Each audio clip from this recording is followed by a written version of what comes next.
Hello everybody, today we'll talk about how to fix or how to solve your Skype.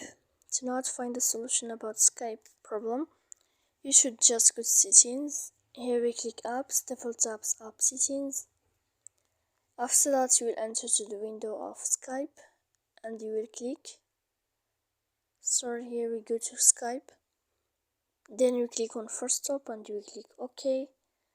After that you will enter to storage. Here we click clear cache. Then we go to airplane mode and you can turn on, and as you see you can turn off your airplane mode again. So please don't forget to support us by like and subscribe. See you next time in another video, and thank you for your attention and your watching.